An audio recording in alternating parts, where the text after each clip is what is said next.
Hello everyone, welcome back to my YouTube channel Prayas world. I think आप सब अच्छे होंगे और आप सबकी पढ़ाई बहुत ही अच्छे से चल रही होगी। और आज मैं मुख्य सेविका कोड के अपडेट ले आई हूँ, चूँकि थोड़ा डिले हो गया, यू नो अबाउट इट। मैं ट्रिप पे थी, जितने लोग मेरे से पर्सनली जुड़े होंगे उन्हें पता होगा कि मैं थोड़ा ट्रिप पे थी, इस वजह से डिले हो गया कोर्ट ऑर्डर को एक्सप्लेन करने में। उसके लिए आई एम सो सॉरी, क्योंकि मैं कंग्रेचुलेसन वीडियो बनाई थी जब ये केस खारिज हुआ था, तो उसके बाद से आप लोगों का डिमांड था कि मैं इस पर डिटेल्स में वीडियो लाऊं। तो सॉरी, मैंने आपके डिमांड को पूरा नहीं कर पाया।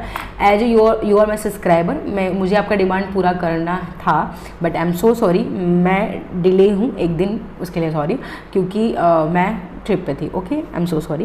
बाकी आज हमारी वीडियो में फर्स्ट मैं कोर्ट केस का जो ऑर्डर है उसको अब एक्सप्लेन करने की कोशिश करूँगी, आपको समझाने की पूरी कोशिश करूँगी, 100% दूंगी।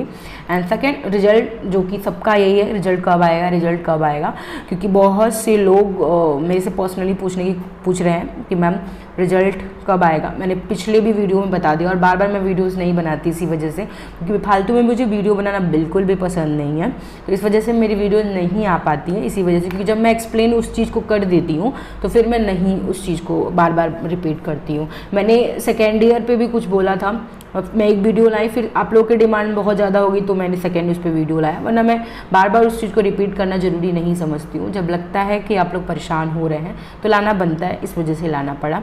बाकी चलते हैं, कोर्ट केस जो ऑर्डर है उसको देखते हैं, एक्सप्लेन करते हैं और आपको समझाने की पूरी कोशिश करते हैं।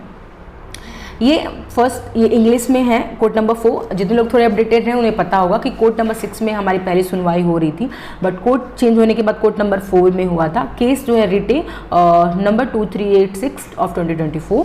पिटिशनर है Supriya Kumari and 2 others and respondent state of UP and 2 others. Okay, हमारे जो जस्टिस है वो कौन है? हॉनरेबल अजीत कुमार जस्टिस है। Okay, first heard Shri Barrister Singh learned counsel appearance for petitioners Shri Siddha सिंगल learned counsel appearing for respondent and learned standing counsel. मतलब जो हमारे पिटिशनर के वकील थे और जो हमारे रिस्पॉन्डेंट के वकील थे, उन दोनों के बीच बहस हुआ है, ये बात ये बता रहे हैं और ये सुने हैं जो हमारे जस्टिस जी हैं, ये बता रहे हैं। बाकी आपको बहुत बड़े बड़े पैसेज हैं और इसको एक्सप्लेन करेंगे थोड़ा थोड़ा, तो आप थोड़ा सा कन्फ्यूजन होगा, इसलिए मैं इसको ट्रांसलेट भी कर ली हूँ हिंदी में, ताकि आपको अच्छे से और समझा सकूँ। फर्स्ट मैंने बता ही दिया क्या है कि याचिकाकर्ता, मतलब कि जो पिटिशनर है, पिटिशनर के वकील जो है बैरिस्टर सिंह और जो रिस्पॉन्डेंट के वकील है सिद्धार्थ सिंघल, उन दोनों के बीच अस्थायी वकीलों को सुना गया। मतलब उनका जो बहस हुआ वो हम सुने हैं, ये जज साहब कह रहे हैं।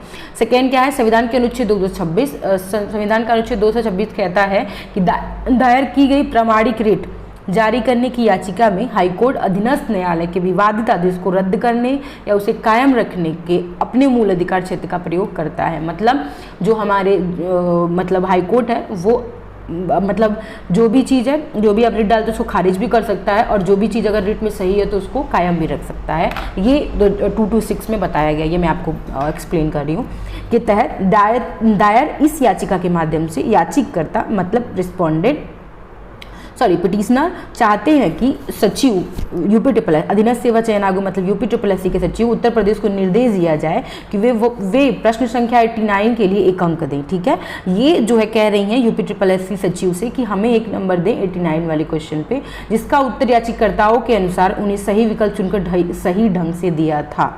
ठीक है, यही है। ओके, आगे बढ़ते हैं। यह तर्क दिया है कि लिखित परीक्षा समाप्त होने के बाद, ठीक है, जो लिखित परीक्षा थी, मतलब जो रिटर्न हो गया, उसके बाद याचिकाकर्ताओं ने प्रश्न संख्या 89 की अंतिम उत्तर कुंजी के खिलाफ आपत्ति के लिए आवेदन किया था। मतलब जब पहला आंसर किया था तब उन्होंने आपत्ति किया था, जो कि आपको पता भी है, एक मौका मिलता है आपत्ति करने का, जिसमें सही उत्तर के रूप में विकल्प बी था। मतलब पहले भी उसका जब पहली बार जब आंसर किया आया था तो उसमें आंसर बी था, लेकिन ये क्या डाली थी? आपत्ति डाली थी उस पर। ऐसे सभी उम्मीदवार की आपत्ति पर विचार किया गया और अंतिम उत्तर कुंजी 9 फरवरी 2024 को प्रकाशित किया गया। जो भी आप यू नो अबाउट की जब आंसर किया जाती है उसके बाद आपत्ति डाला जाता है, फिर उस पर वो लोग विचार करते हैं, फिर एक फाइनल आंसर की निकालते हैं। चूँकि 9 फरवरी को फाइनल आंसर की प्रकाशित हो गया, जिसमें प्रश्न के उत्तर के रूप में सही विकल्प वही रहा। मतलब उन्होंने जो आंसर की में दिया था फर्स्ट वाले आंसर की में, उनका सेम आंसर फाइनल आंसर की में भी वही सेम रहा। ठीक है, चूंकि याचिकाकर्ता लिखित परीक्षा के परिणाम की घोषणा के बाद पहले से ही मेरिट सूची में थी, चूंकि पहले आपको पता है नवंबर या दिसंबर में इसका वो आया था, पहली आंसर किया है, फिर फाइनल आंसर की 9 फरवरी को आया। उसके बाद रिजल्ट मुझे याद नहीं आ रहा है, शायद नवंबर के कुछ समथिंग में आया था। तो मतलब ये हुआ, फिर सत्यापन स्टार्ट हो गया, सत्यापन में भी ये जुड़ी रही, ये बताने की कोशिश किया जा रहा है। और अब इतनी लंबे विलंब के बाद इस न्यायालय के समक्ष आए, तब उन्हें उम्मीदवारों के संबंध में चयन सूची का अंतिम रूप दिया जा रहा है। चूँकि आपको भी पता है 9 फरवरी को फाइनल आंसर की आई और नवंबर में जाके रिजल्ट आया, ठीक है। रिजल्ट आया, फिर सत्यापन भी चालू हो गया। तो सोचिए इतनी लंबे ड्यूरेशन, मतलब इनका कहना है कि अब जो है आप लोग भी जानते हैं कि अग्रसर हो चुके हैं हम लोग अंतिम विराम की तरफ। तो इनका यही कहना है कि हम लोग अब अंतिम विराम की तरफ हैं। अंतिम उत्तर कुंजी की चुनौती देते हुए याचिकाकर्ताओं को आशंका है कि वे अपने संबंधित श्रेणियों में अंतिम कटाव से मेल खाने के लिए स्कोर नहीं कर पाएंगे ताकि मेरिट सूची में स्थान पा सकें, ठीक है। अब इनका कहना ये है कि जब 9 फरवरी को मैंने फाइनल आंसर की दिया, आपको तुरंत अगले दिन मतलब मार्च या अप्रैल, मार्च में ही आपको डाल देना चाहिए था जो भी आपत्ति थी।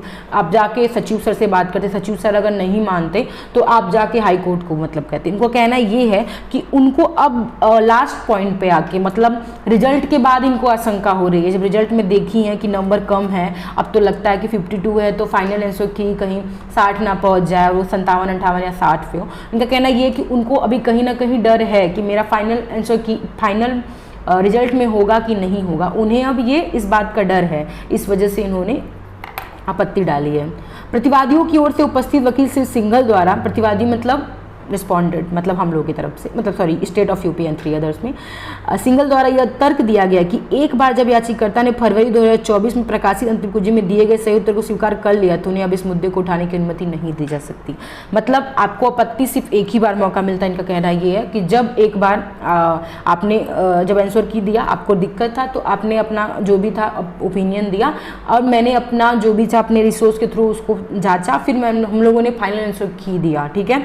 तो अब इनका कहना है कि अंतिम उत्तर कुंजी में दिए गए सही उत्तर का स्वीकार कर लिया तो उन्हें अब इस मुद्दे को उठाने की अनुमति नहीं है। मतलब हमने विचार उस पर कर लिया है, तभी हमने फाइनल आंसर की दिया है, तो आपको आप अब इस पे आपत्ति मतलब जो भी है उठाने की अनुमति आपको नहीं देते हैं। ये उपरोक्त के अतिरिक्त श्री सिंघल ने बाल विकास निदेशालय द्वारा जारी परिपत्र पत्र पर भरोसा जताया है, ठीक है।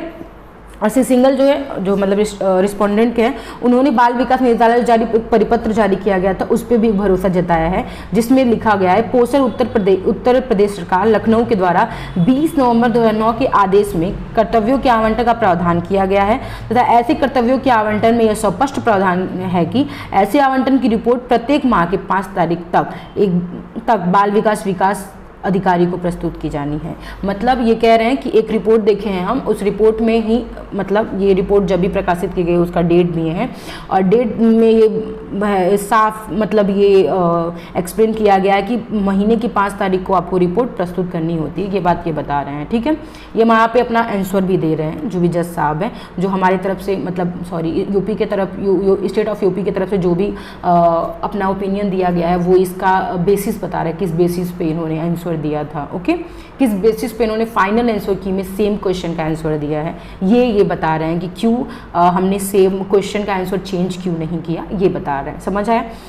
6 क्या है, याचिकाकर्ताओं के विद्वान अधिवक्ता ने उपरोक्त तर्क का समर्थन करते हुए प्रस्तुत किया कि उनके अनुसार सही उत्तर माह की 25 तारीख होगी, क्योंकि सूचना उनके द्वारा सूचना के अधिकार अधिनियम के तहत पत्र दिनांक 6/6/2024 के तहत प्राप्त की गई। इन्होंने वो डाला था, क्या कहते हैं, आई डोंट नो, मुझे समझ नहीं आ रहा है वो, मुझे अभी याद नहीं आ रहा है कुछ, मैं इसको बोल नहीं पा रही हूँ, मतलब वही आई डोंट नो क्या बोलते हैं, मतलब सूचना प्राप्त करने के लिए डाला जाता है, फाइल किया जाता है, आई डोंट नो, मुझे इस टाइम हिंदी नहीं उसकी स्पष्ट आ रही है। तो इन्होंने जो भी डाला था, डाला था, आई डोंट नो क्या बोलते हैं, मुझे नहीं सब भी याद आ रहा है। तो उसमें जो है 25 तारीख दिया था, पता नहीं क्यों नहीं याद आ रहा है, मतलब जो भी था, हिंदी इसका भी अच्छे से एक्सप्लेन नहीं याद आ रहा है, मुंह में नहीं आ रहा है, क्या बोलते हैं उसको, नहीं याद आ रहा है, सॉरी फॉर दैट। 7 चलते हैं। संबंधित पक्षों के विद्वान अधिवक्ता को सुनने और अभिलेखों का अवलोकन करने के बाद, अब लास्टली जज साहब क्या कह रहे हैं ये सुनिए। संबंधित पक्षों के विद्वान अधिवक्ता मतलब दोनों जो रिस्पॉन्डेंट है पिटिशनर हैं, दोनों के पक्षों को सुनने और अभिलेखों का अवलोकन करने के बाद, मतलब जो रिस्पॉन्डेंट ने जो भी डॉक्यूमेंट दिया उसको अवलोकन करने के बाद मुझे लगता है कि याचिकाकर्ता को अब बिना किसी स्पष्टीकरण के सामने आए हैं कि फरवरी 2024 में उत्तरी कुंजी प्रकाशित होने के बाद वे चुप क्यों रहे। आपको सच में 9 फरवरी को जब आपको मिला था, मतलब जब फाइनल आंसर किया गया था, तुरंत आपको हाई कोर्ट जाना था, मतलब इतनी देर तक आप क्यों चुप रहे? क्यों आप जब फाइनल आंसर किए, जब रिजल्ट आ गया मतलब नवंबर में, तब क्यों आपने आपत्ति दर्ज किया? इनका ये कहना है इतनी देर तक क्यों चुप रहे, जिसमें संबंधित प्रश्न का विकल्प बी सही उत्तर दिया गया था और फिर उन्होंने दस्तावेज सत्यापन प्रक्रिया में भी भाग लिया। न्यायालय की सुविचारित दृष्टिकोण में प्रत्येक चयन का उसके लिए निर्धारित समय सारणी में उसके तार्किक निष्कर्ष पर लाया जाना चाहिए। यदि किसी उम्मीदवार को कोई आपत्ति है तो उसे उचित समय के भीतर संबंधित प्राधिकारी से संपर्क करना चाहिए और यदि प्राधिकारी के निर्णय से व्यथित हैं तो उसे उचित समय के भीतर न्यायालय में ही जाना चाहिए। मतलब आप पहले जो उनके प्राधिकारी हैं उनसे बात करिए, नहीं है तो फिर आप हाई कोर्ट जाइए, लेकिन टाइम से जाइए, इनका ये कहना है।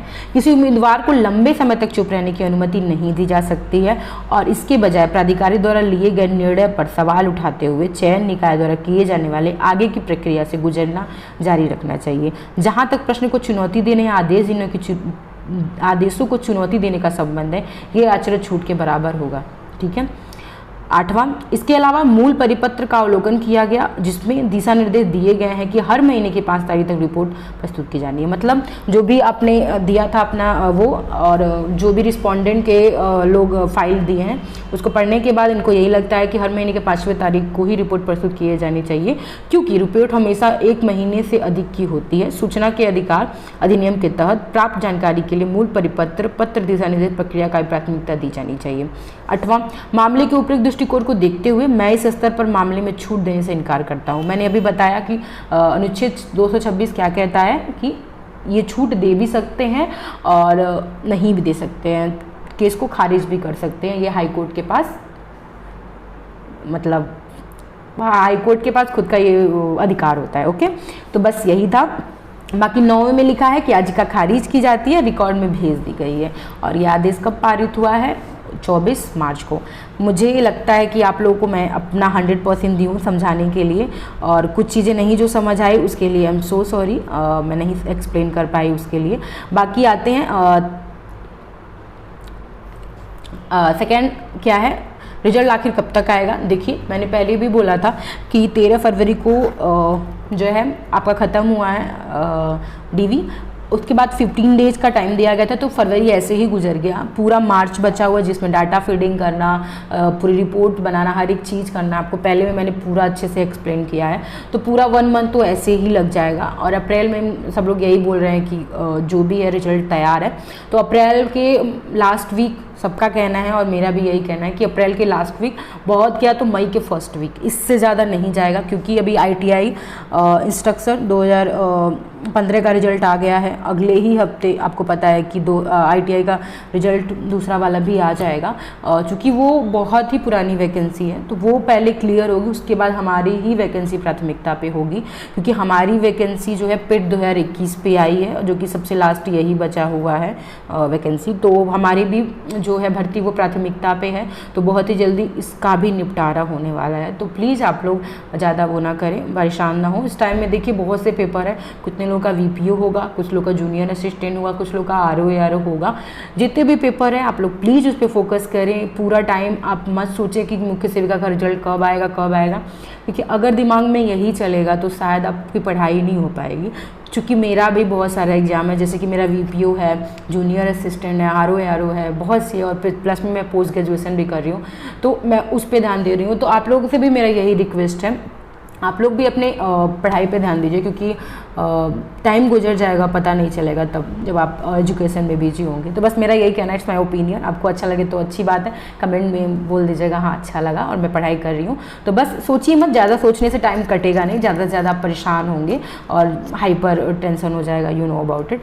बाकी मिलते हैं नेक्स्ट वीडियो में नेक्स्ट अपडेट के साथ। आपको मेरा वीडियो कैसा लगा कमेंट सेक्शन में ज़रूर बताइएगा। हाँ, आगे आपको कौन सी कंटेंट पे वीडियो चाहिए वो भी बताइएगा, मैं उस पर ज़रूर लाऊंगी। और जल्दी मैं फाइनल जो भी कट ऑफ होने वाला है उस पर एक वीडियो लाने वाली हूँ, और अपना ओपिनियन सेकेंड ईयर वालों को फिर से किसी और के थ्रू, कोई और एक पॉइंट ऑफ व्यू के थ्रू आपको एक्सप्लेन करने वाली हूँ।